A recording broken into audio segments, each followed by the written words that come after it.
صفیہ نے ابتدائی تعلیم امروہہ کے مدرسوں میں حاصل کی۔ مدارس میں تعلیم کی وجہ سے ہی جان نے اردو کے ساتھ ساتھ عربی فارسی پر بھی بہت مہارت حاصل کر لی۔ انہوں نے مولوی عالم، فاضل عربی، فاضل فلسفہ، فاضل منطق کی اسناد حاصل کی۔ الہ آباد بورڈ سے کامل فارسی کا امتحان پاس کیا اور پھر ایم اے اردو، ایم اے فلسفہ میں ڈگریاں حاصل کی۔ وہ پی ایچ ڈی کے لیے مقالہ بھی لکھ رہے تھے، لیکن اپنی غیر مستقل مزاجی کی وجہ سے اسے مکمل نہ کر پائے۔ اتنی اعلیٰ تعلیم اور فلسفہ و منطق پر عبور کے باوجود جان کہتے ہیں کہ وہ بچپن میں تعلیم سے جی چراتے تھے۔ وہ لکھتے ہیں کہ میں انتہائی بدشوق قسم کا طالب علم رہا ہوں۔ عام طور پر 3rd ڈویژن میں پاس ہو پاتا تھا۔ میں ایک ابو جہل قسم کا لڑکا تھا اور اپنی جماعت کے شوقین اور محنتی لڑکوں کو ہمیشہ نفرت اور حقارت کی نظر سے دیکھا کرتا تھا۔ مجھے کورس کی کتابوں سے اللہ واسطے کا بیر تھا، اس لیے میں کورس کی کتابوں کے بجائے دوسری کتابیں پڑھا کرتا اور دن رات پڑھتا رہتا۔ تم جب آؤ گی تو کھویا ہوا پاؤ گی مجھے میری تنہائی میں خوابوں کے ساتھ۔ ارے یار علی نے یہ تو کہا ہم سے علم علم علم۔ شاعری اور عشق کا بھی چولی دامن کا ساتھ ہے، سو جان نے عشق اور شاعری ایک ساتھ شروع کی، وہ بھی اس عمر میں جب بچے کھلونوں سے کھیلا کرتے ہیں۔ جان اپنا پہلا شعر یوں کہتے ہیں، چاہ میں اس کی تماچے کھائے ہیں، دیکھ لو سرخی میرے رخسار کی۔ بہت سے لوگ جان کے اس بیان پر شک کا اظہار کرتے ہیں۔ ان کے خیال میں اس عمر میں بچے تو ہوش بھی نہیں سنبھال پاتے، لیکن جان عام بچے کہاں تھے، وہ تو خاص الخاص تھے۔ بچپن کے عشق کے بعد جان نے لگاتار کئی عشق کیے اور لڑکپن میں ہی منجے ہوئے شاعر بن گئے۔ محلے کی لڑکیاں ان سے غزلیں، قصیدے، اشعار کی فرمائشیں کیا کرتی تھی۔ انہی میں ایک پریا نام کی لڑکی بھی تھی جس کی اجلی رنگت اور چمکیلی آنکھوں نے جان کو اپنا اسیر کر لیا۔ وہ بھی جان سے شاعری لکھواتی تھی، مگر کسی اور کے لیے۔ جان کو اس وقت پتا چلا جب اس کی شادی اپنے محبوب سے ہو گئی، وہ کٹ کر رہ گئے۔ اس کے بعد بھی جان کو کئی لڑکیوں سے عشق ہوا، مگر سب ناکامی سے دوچار ہوئے۔ 12 سال کی عمر میں جان ایک خیالی محبوبہ صوفیہ کو بھی خط لکھا کرتے تھے۔ لڑکپن کے ایک عشق کی کسک ان کے دل میں عمر بھر رہی۔ خاندان کی اس لڑکی کا نام ظاہر نہ کرنے کے لیے جان نے اسے اپنی شاعری میں فارحہ کا نام دیا۔ فارحہ خطی کیوں لکھے جائیں، خطی کیوں لکھے جائیں؟ فارحہ نگاری نا، تم نے مجھ کو لکھا ہے، میرے خط جلا دیجیے۔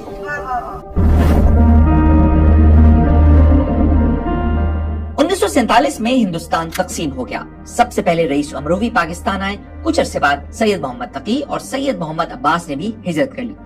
امروہے میں جان، شفیق حسن ایلیا، والدہ نرجس اور بہن شاہ زنان نجفی رہ گئیں۔ جان کے والد درویش انسان تھے، انہیں معاشی معاملات سے زیادہ دلچسپی نہیں تھی۔ آبائی زمینوں کی معمولی آمدن سے گھر چل جاتا تھا۔ اس معاملے پر جان کی والدہ اپنے شوہر سے الجھتی رہتی تھی، جس کا ذکر جان نے کچھ یوں کیا ہے، میں نے اپنے گھر میں دنیا کے معاملات، زندگی کے خارجی مسئلوں اور عملی حقیقتوں کے بارے میں کبھی کوئی گفتگو ہوتے ہوئے نہیں سنی۔ میں ایک ایسے ماحول میں پروان چڑھا جسے درم اور شکم سے کوئی ادنا سے ادنا سروکار بھی نہیں تھا۔ جب مجھ میں شعور پیدا ہوا تو اپنے ماحول کی صورتحال دیکھ کر میرے دل میں ایک انجانی اداسی کی کیفیت نے جنم لیا، جو وقت کے ساتھ ساتھ گہری ہوتی چلی گئی۔ میرے اندر جو اذیتناک احساس پیدا ہوا وہ یہ تھا کہ ہمارا گھر کسی بھی لمحے تباہ ہو سکتا ہے، اور یہ کہ آئندہ ہمیں شاید بھیک مانگ کر زندگی گزارنا پڑے گی۔ میں اپنے گھر کی یکسر بے بنیاد معاشی صورتحال کا ذمہ دار اپنے بابا علامہ سید شفیق حسن ایلیا کو قرار دیتا ہوں۔ جان نے مزید لکھا کہ اگر وہ میرے باپ نہ ہوتے، ان کے بجائے کوئی اور شخص، کوئی معقول یا دنیا شناس شخص ہوتا، تو میں آج وہ نہ ہوتا جو میں ہوں۔ میں کامیاب ترین، صحت مند اور قابل رشک آدمی ہوتا، اور میری زندگی عیشی نہیں بلکہ بے حد شاندار عیاشی کے ساتھ گزر رہی ہوتی۔ لیکن حقیقت یہ ہے کہ علامہ شفیق حسن ایلیا اپنے بچوں کو مال و دولت تو نہیں دے سکے، لیکن علم و ادب کی جو دولت ان کے بچوں کو ورثے میں ملی، اس کی وجہ سے آج دنیا بھر میں ان کا نام عزت و احترام سے لیا جاتا ہے۔ معاشی ناآسودگیوں، محبت میں پے در پہ ناکامیوں، گھریلو تلخیوں نے جان کو نوجوانی میں ہی ٹی بی کا مریض بنا دیا تھا۔ پھر جب تینوں بھائی پاکستان چلے گئے تو جان مزید بے حال ہو گئے۔ بھائیوں کی جدائی میں اماں روتی رہتی، یہاں تک کہ 1954 میں ان کا انتقال ہو گیا اور 1956 میں والد کا سایہ بھی سر سے اٹھ گیا۔ بہن کی شادی ہو چکی تھی اور وہ دلی منتقل ہو چکی تھی۔ تب جان امروہہ میں تنہا رہ گئے۔ اس تنہائی کو انہوں نے یوں بیان کیا، اب وہ گھر ایک ویرانہ تھا، بس ویرانہ زندہ تھا، سب آنکھیں دم توڑ چکی تھی اور میں تنہا زندہ تھا۔ ساری گلی سنسان پڑی تھی، باد فنا کے پہرے میں، ہجر کے دالا اور آنگن میں بس ایک سایہ زندہ تھا۔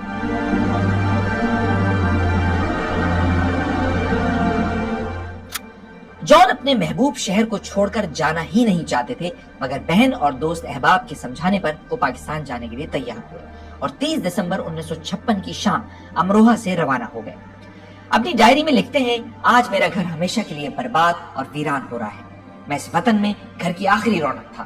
آج بابا اماں کی قبریں اس شہر میں بے چراغ ہونے جا رہی ہیں۔